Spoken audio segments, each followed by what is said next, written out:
without any waste of time, I'm going to hand over to Ruth Benjamin Swales, our CEO, who's going to give us the report for the last year.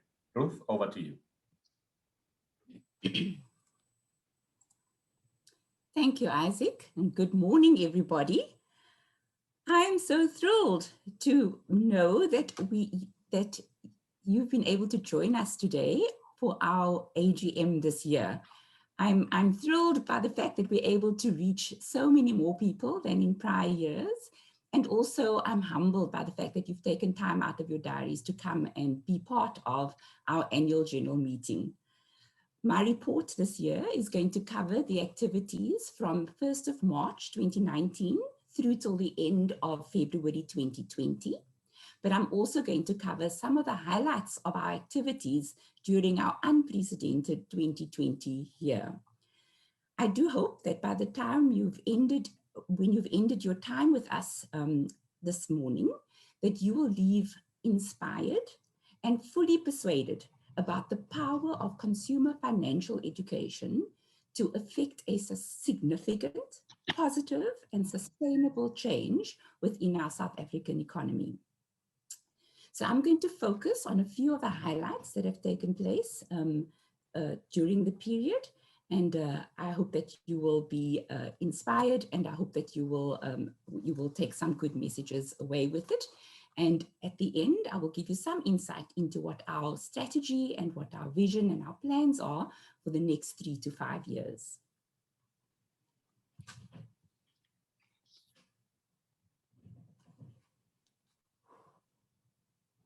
So in terms of highlights for 2019 and 2020, I think one major highlight for me was the fact that our independent competent persons reported that we had far exceeded the minimum targets that are set in terms of the regulatory codes within which we are set up. As Isaac mentioned, we have to comply with as a broad-based ownership scheme, and we need to reach at least 85% Black South Africans across the country. But by the end of February 2020, our database was able to demonstrate that we had reached 98% of Black South Africans, and we'd reached 59% of those were Black females. This really speaks to our commitment to our intent and to supporting the intention of transformation and financial inclusion for our country, and also speaks to our sustainability because it affords those who give funding to us the opportunity to know that when they're giving money for consumer financial education, that it is indeed being used for those purposes. Our competent persons report also confirmed that all of our programs fully comply with the requirements of the financial sector code. So that for me is a huge highlight in terms of achievement. And I want to thank all of our implementing partners who have to spend a lot of their time gathering data to make sure that we are able to report accordingly. Secondly, a big highlight for us was COVID-19. So as you know, as we all know, COVID brought many, many challenges to many people, to many organizations, a lot of pain and sadness, but it also brought opportunities for development. And certainly within the ASISA Foundation sphere, there were many opportunities for development for us. And most of all, it helped us to actually accelerate the achievement of a number of our strategic objectives. Of those include the fact that we ended up forming multiple collaborations to enable us to continue reaching our beneficiaries despite the challenges of lockdown. As a result of that, we've actually been able to achieve a significant reach. We've had to rethink our whole mode of operandi, and it proved to be powerful. And later on, I'll give you a bit more information about the reach. And then finally, we were able to implement new programs, different ways of doing things, which we believe now positions us even more strongly to be a thought leader in the sphere of consumer financial education, because we are an industry body, because we interact so much with other people doing consumer education. We are now able to feed into the national as well as international platforms about what works and what is effective in this new normal that we're having to operate in. And as a result of all that's happened, we're also very well positioned for whatever uncertainties the future will bring. We now have various scenarios and various options for each of those scenarios. A further highlight for the 2019-2020 year was the fact that after 8 years of being in operation, by the end of December 2019, we had received funding to the value of 100 million rand. Our total revenue was 100 million rand. And more exciting for me was the fact that by the end of December 2020, we had been able to deploy 100 million rand into multiple programs that reached the end beneficiary. And as you know, we do get audited as well as verified in terms of how the money is spent and also who the recipients or the beneficiaries were of those spending programs. Another really gratifying experience and a highlight for us was the fact that we continue to receive new funding. So mainly we are funded by the members of the ASISA, but over time, and particularly in the period that I'm reporting on, we also receive funding from government entities, which was quite new, and a number of non-ASISA members. And most importantly, we continue to receive funding from our existing members and increased funding. I'm sure you're all aware that with COVID and the impact on the economy, there was a huge concern and uncertainty about funding, but we ended last year standing very strong and able to still plan programs for the new year, and obviously strategize and plan around how we will continue to grow our funding base to be able to continue. I think most importantly is the fact that all our programs are subject to independent monitoring and evaluation, and all of the reports that we receive for our activities during 2019 and 2020 have confirmed that our programs achieve their program objectives, that they have impact, and that in fact they were powerful in building resilience to enable participants to better cope with the crisis of COVID-19. Our program objectives as a minimum is that we will transfer knowledge about various financial education topics that are relevant to our audiences, but we also try to ensure that we are equipping people with financial skills. We then also try to make sure that we impact our participants' attitudes and their mindsets towards financial matters, and that we understand helps to drive more positive behaviors towards improving their financial well-being. And our various program M&E reports have confirmed that we've shown measures of success in each of these objectives. And then finally, and really a positive to note, or positive highlight, was that we were able to increase our operational capacity. Our activities have just mushroomed over the years, and you'll hear from the changes in how we've gone about our activities. We now needed to develop stronger and bigger databases. We developed our website, and we were able to use our website as part of our educational offerings in our programs, and it was just in time as well. And from an HR capacity, as Isaac has mentioned, we've now been able to appoint Kuvi as our Chief Operations Officer, because we operate and function across the country in all the different provinces. We can move on. So one of the key milestones, I said I was going to speak about the highlight of our reach.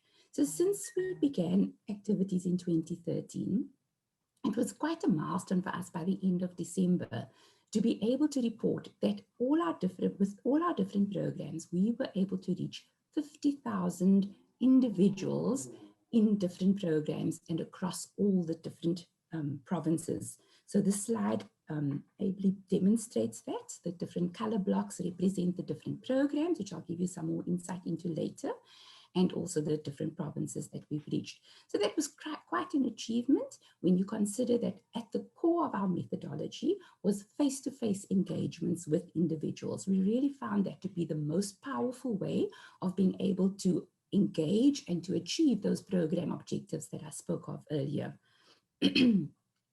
So our program generally incorporated a workshop or a full day workshop or sometimes a shorter workshops, but then that would be, but we would then have multiple shorter workshops with the same individual, and we'd always support it with some auxiliary channels. By the end of February 2020, for that 1 year, we had, as you can see, we'd managed to roll out more programs into multiple provinces. And in fact, we'd reached more than 13,500 people in that manner. And we were well set to continue. But with us, one of our strategic objectives was that we needed to collaborate to enable us to scale and to reach more people, because even the 13,000 for us was a lot, but actually, you know, we have millions of people in our country. Anyway, as you all know, last year, this time, close to this time, by March, we were hit with COVID-19 and the lockdown, and all our face-to-face interventions had to be halted. And with that, we had to come up with new and innovative ways of how to continue reaching people with financial education, which we saw through the year just how critical it was for individuals as the impact of COVID continued to hit different households. So at this point in time, I would really like to compliment and acknowledge the teams that we work with for their creativity, for their agility, for their willingness to just come up with new, different ways of doing things, to think broadly and to just make things happen. There were many a time we were flying that plane while we were still building it, but it all worked out and we were able to develop new concepts. So this slide is attempting to now display a new dashboard, which shows that we pivoted to using multiple different channels to reach the same target group of individuals, because it all had to now be shorter and snappier because it was remote or it was digital. We focused on having multiple engagements on the same topic and using different channels to allow for greater engagement on the same. So for instance, we'd run a webinar and deal with a topic like budgeting and planning, but at the same week, we'd have a campaign on the radio, we would have a chat show, also speak about budgeting and planning.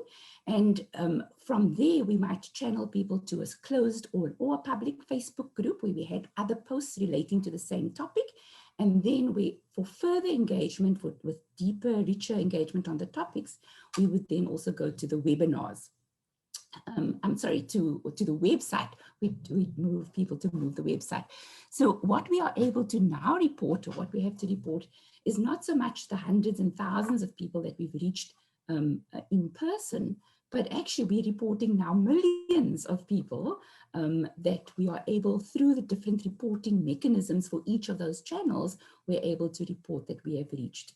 So it's been a really exciting process for us, and we've been able to develop this concept of learning journeys to take participants through, and our initial M&E reports are indicating that they definitely are achieving the objectives of reaching our target audiences, engaging with them, and having some impact on their well-being during this time. Can move on the slides. So you'll see that not all of our programs engaged all of the channels. We obviously selected those that made the most sense for the target audience and that worked for the target audience and that enabled us to reach them. And you'll also see from the slide that in some instances, we had very small numbers because we were piloting new content, how it got formatted for the new technology modes, and also whether individuals could actually access the technology, access the platforms, and being able to test the efficacy of all of those. But all in all, it's been a very interesting experience, and I think it's been an opportunity for development for all of us, for the entire team, as well as for the participants on the program. You may move the slide. Just to go into a little bit more detail then. So WageWise, you may have heard of, is our program that we run for workers. Because of the FSC code, we generally tend to focus on low-income workers, who generally are also individuals who do not have a very high academic or education level. This program we've been running for the past 6 years now, and Sanlam has been our strategic partner in this program, and they have consistently year on year provided funding for us to do that. In fact, this is the program with which we've reached most participants throughout the country. It's also been a great program for piloting different and new initiatives with the target group. And we were well positioned, in fact, to pivot to the digital platforms because that had already been part of WageWise's programs. So for WageWise, we had a radio chat campaign. We linked the individuals to an open Facebook platform, and we also then sent people to the dedicated website for further information. Later on in the year, when the lockdown restrictions were lifted, we were able to introduce a blended learning approach because we do understand that the value of one-on-one engagements, but because of the riskiness of that, we reduced our contact time. We did still have contact, but then we still then used some of the digital tools or platforms to complement the entire program. I think a key highlight of that program as well was that our M&E team were able to conduct a longitudinal survey of people that had been on our WageWise program since 2017, and they were able to compare them to individuals who had not been on financial education programs. And later on, you will hear from Elena from Genesis, our M&E team, that the results of the survey have definitely indicated a strong the power of financial education to build resilience for times of crisis, but she'll go into more detail there. Another milestone was our program called L Plus Earn, which is targeted at young adults, generally those in tertiary institutions. We're very thankful for the funding that we received from the Export Credit Insurance Corporation, which enabled us to focus on this program. The highlight for me of this program was that it helped us to the implications of COVID is that it helped us to overcome one of our key barriers, which was our ability to access the actual physical locations of the universities to access the students. So in the past, we had a lot of challenges with just getting to the universities, especially if they were outside of urban areas. But even once you were there, just trying to get into the timetables of students on a consistent basis. And with our digital program, we were able to reach thousands of students from multiple institutions across the country. At our last count, there were 22 students from 22 different institutions who engaged via our webinar program, as well as our closed Facebook group and on our website. And then we also ran a radio campaign at the same time. And we found the radio stations to be so embracing of our activities, and they themselves further promoted our content on their Facebook pages. So that enabled us to really have a significant reach to young adults across the country.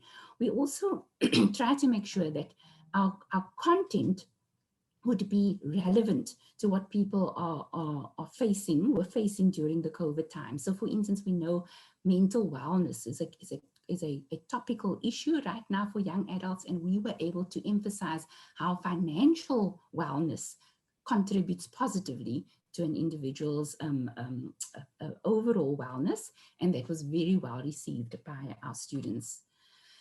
Our program Build Up is one that we run for people in community who have a common objective. And the highlight for us of this program this year was that we were able to pilot a program that combined entrepreneurial and financial skills for businesses with personal financial skills. We know that with COVID and with the high unemployment rates, this is becoming more and more relevant, the need for individuals to understand how to manage their personal finances, but also how to generate multiple sources of sustainable income for themselves and how to manage and do that. And we were able to pilot that with the Stand Foundation, who was formed to support artists, actually.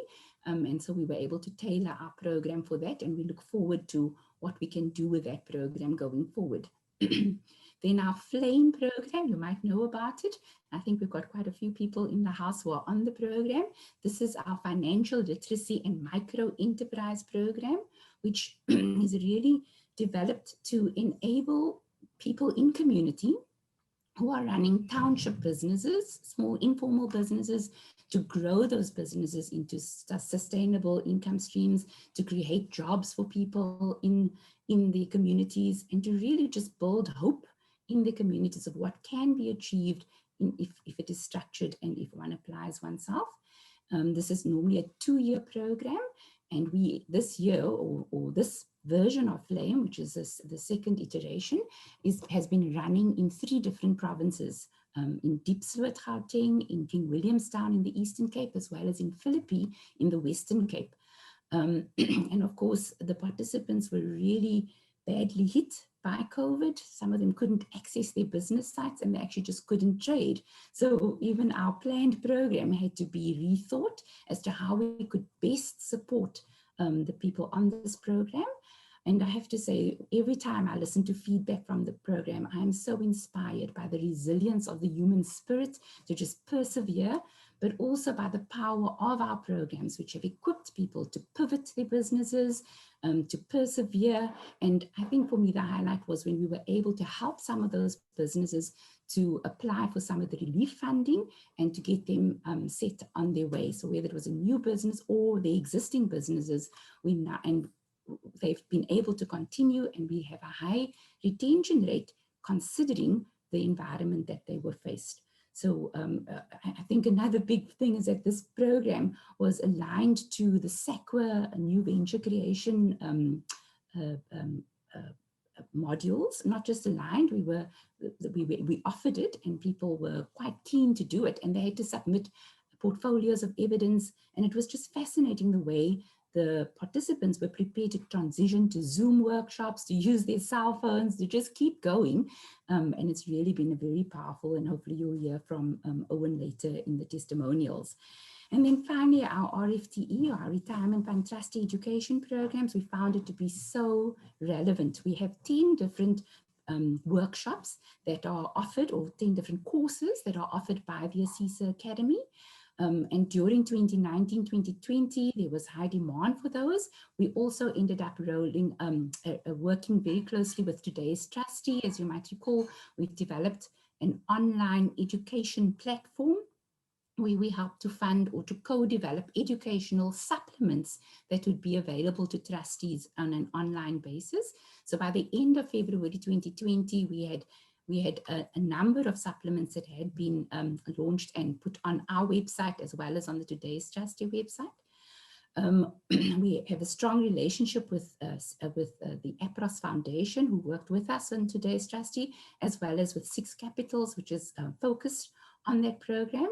And by the end of, when we entered into March 2020, and due to COVID as well, we exited out of the Today's Trustee relationship, and we have now been able to focus on the development of online educational supplements, as well as videos, with a group called Atleha, or under the banner called Atleha, which has been run by 6 Capitals and APROS. And it's a joint collaboration with the Academy, ASISA Academy, ASISA Foundation, and those other entities. We know that retirement fund trust education is so critical, especially at this time. The Academy saw an increased demand for the course on death benefits, Section 37C, as well as investment strategies, investment management. And, you know, there's just no doubt about it that as a ASISA particularly, we need to continue making this kind of training available for our trustees at this time. You can go to the next slide. So, of course, none of this would have been possible without the continued support of our funders. To date, in the past 8 years of operation, we've had 67 different funders, and I think it speaks to the objective that we set as ASISA and as the ASISA Foundation to pool industry resources for the sake of achieving sustainable change within our country. And just the fact that so many of our members of ASISA have continued to support our initiatives. We are extremely grateful, we are extremely humbled, and we are terribly thankful for the contributions that have been made. Some funders have given for some years and no longer give because they have their own focus areas, but we acknowledge them because they have helped us along our path over this time period. And other funders continue to give regularly each year. And like I said, we were really excited when some funders just continue to give more than before. And we really appreciate those funders who commit to multi-year funding like Sanlam, which enables us to plan and strategize better around our programs. And we were super excited to get funding from the Western Cape Department of Economic Development and Tourism, because we had that common objective with our FLAME program of developing township businesses, and they came along and fully co-funded the program with us. And we also had ECIC who funded and drove our Plus Earn program this past year. So we would really want to appeal to our funders to continue supporting our activities. We know that the economics is bad and challenging for the past year, but we look to you for continued contributions. But we also, as part of our strategy, will be driving to or seeking to enlist more support from the broader financial services sector, as well as other development funding institutions, because we all have a common objective, and we believe that we are standing strong with our programs and we can demonstrate the impact that we are achieving. And then just a brief slide to highlight our partners and collaborators, and to just acknowledge some, because on the one hand, some of them have given us funding and have helped us to oversee the programs to make sure that it's in keeping with what their aspirations have been for the funding. But on the other hand, we've also had organizations like the Financial Planning Institute who have come alongside of us and enabled us actually during the COVID period to be far more powerful and effective with our programs. So for instance, on every radio talk show campaign that we've had a talk show where we've had a certified financial planner in it, or in the webinar series, and they were able to give more in-depth advice and made the program more stronger qualitatively and useful to the participants of the program. So we really want to thank them for their collaborations and for the numerous other entities that have provided us access to beneficiaries. And then finally, we've had our implementing partners. Like I said, we owe them a huge debt, because they have in their hearts carried this torch, this burden, this passion for doing consumer financial education in very challenging times. And together we've come through with some powerful programs. I want to thank Grounded Media, who are also making this whole forum possible today, for their inventiveness and their commitment and their hours that they put in. And they run our Build Up program, our WageWise program, as well as our Plus Earn program. Then the next group there with our ASISA Academy, which is part of the ASISA Foster the Future group of people. We have the ASISA Academy, 6 Capitals, the Foundation, and today's trustee, enabling us to reach the trustees of retirement funds. The next group driven, the Hope Factory, Cumber Capital and Sovereign Consulting, are our implementing partners on FLAME. They have specific enterprise and supply development skills, and also accreditation for the SAQA courses that we run. And on the right hand side, you'll see that Genesis and Vula Vula have been our independent M&E team, assessing most of our programs, and Greenhouse Foundation has been the ones assessing our FLAME program. We also have recently appointed the Business for Market Research to come on board as our assessors of our trustee education programs. We can continue with the slides.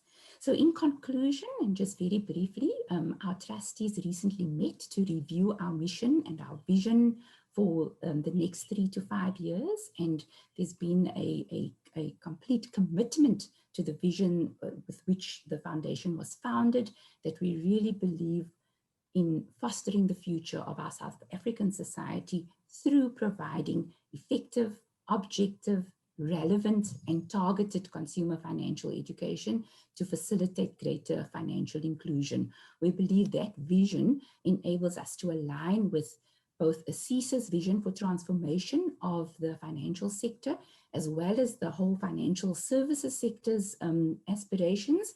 And of course, it aligns with government's aspirations to achieve financial inclusion. But we believe the way we do that is through enabling greater financial capability through our programs and facilitating more economic participation. And so this means that you may move the slides on, that for our strategy for the next 3 to 5 years, we need to continue focusing our efforts on everything that will enable us to achieve the vision. It means we have to have a very strong stakeholder management plan in place to enable us to harness not just the ASISA membership, but actually the whole financial services sector and other sectors who share common objectives so that we can pool our resources and have that big sustainable impact.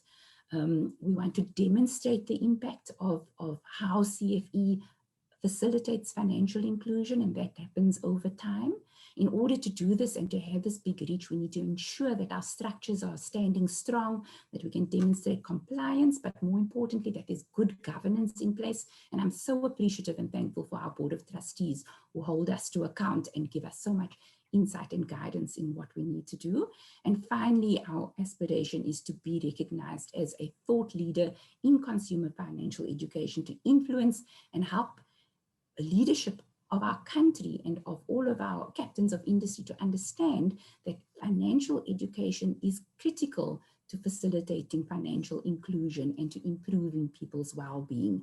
And in order for us to do that, we need to continue implementing innovative financial education programs, to learn from those, to share our learnings in broader platforms. And in order for us to have real impact, we need to collaborate to be able to scale and increase our reach. So thank you for listening to me. I trust that you were inspired and that it was insightful and that you would continue supporting the activities of the ASISA Foundation. Thank you. Thank you so much. That's Ms. Ruth Benjamin Swales, the CEO of the ASISA Foundation. One or two comments that have come through on the chat.